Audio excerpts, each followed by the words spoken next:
আজকে আমি কচুর ফুলের বড়া করব। কচুর ফুল নিয়েছি, কচুর ফুলগুলো আমি কেটে নেব।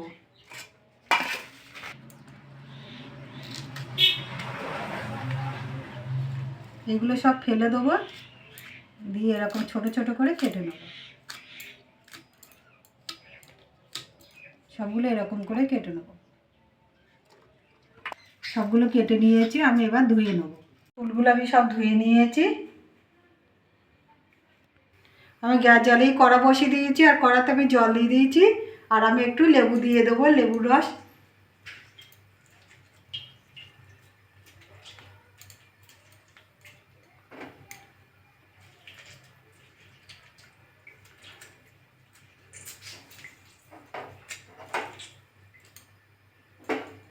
এবার কচুর ফুলগুলো দিয়ে দেবো, দিয়ে আমি সিদ্ধ করে নেব। এটা আমার সিদ্ধ হয়ে গেছে, আমি এবার তুলে নেব। সবগুলো ঢেলে নিয়েছি। গ্যাস জ্বালিয়ে কড়া বসিয়ে দিয়েছি, সামান্য একটু সর্ষের তেল দিয়ে দেবো।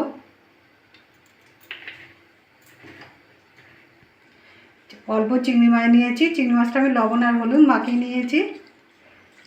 চিংড়ি মাছটা আমি ভাজা করে নেব, তেলের উপরে দিয়ে দেবো। একটু ভেজে নেব। চিংড়ি মাছটা ভাজা হয়ে গেছে, আমি এবার তুলে নেব।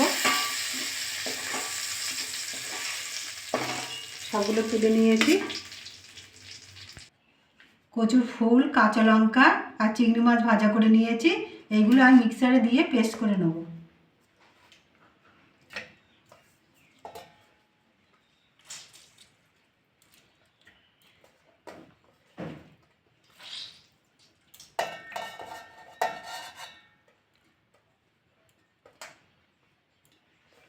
চারটে কাঁচা লঙ্কা দিয়ে দেবো, ঝালটা আপনারা যেরকম খাবেন সেরকম দেবেন। চিংড়ি মাছগুলো দিয়ে দেবো, দিয়ে ঢাকা দেবো।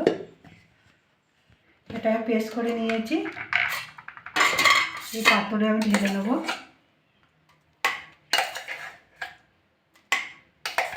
সবগুলো আমি ঢেলে নিয়েছি। একটু হলুদ দিয়ে দেবো, ধনে গুঁড়ো দিয়ে দেবো একটুখানি সামান্য, জিরে গুঁড়ো দিয়ে দেবো, লঙ্কা গুঁড়ো দিয়ে দেবো, আদা রসুন বাটা দিয়ে দেবো, স্বাদ মতো লবণ দিয়ে দেবো, বেসন দিয়ে দেবো। 3 চামচ মতো বেসন নিয়েছি। এবার ভালো করে মেখে নেব। এটা মেখে নিয়েছি, সামান্য একটু চিনি দিয়ে দেবো। মিষ্টি খান তাহলে দেবেন, না দেবেন না, মিষ্টিটা দিলে একটু টেস্টটা হয়। ভালো করে মেখে নিয়েছি, আমি এবার গ্যাসটা জ্বেলে নেব। গ্যাসটা জ্বেলে কড়াটা বসিয়ে দিয়েছি, আর কড়াটা আমার গরম হয়ে গেছে, আমি এবার তেল দিয়ে দেবো।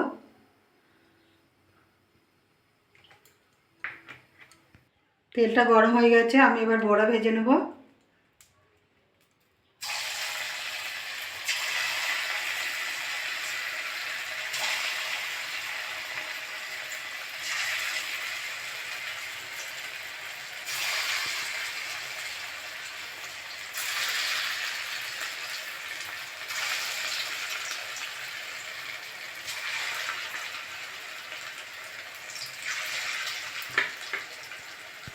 এক সাইডে ভাজা হয়ে গেছে, আমি এবার উল্টে দেবো।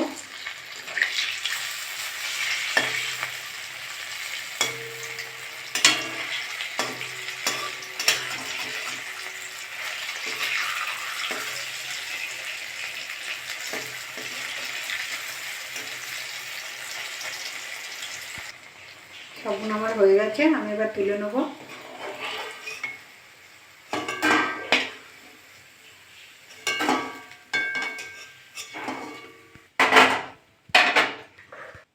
বাকিগুলো আমি একইভাবে ভেজে নেব। সবগুলো আমার হয়ে গেছে, আমি এবার তুলে নেব। সবগুলো তুলে নিয়েছি। দেখুন কি সুন্দর হয়েছে। এরকম করে বাড়িতে করে খাবেন। খেয়ে ভালো লাগলে আমার চ্যানেলটাকে লাইক করবেন, শেয়ার করবেন, কমেন্ট করবেন, সাবস্ক্রাইব করবেন। ধন্যবাদ।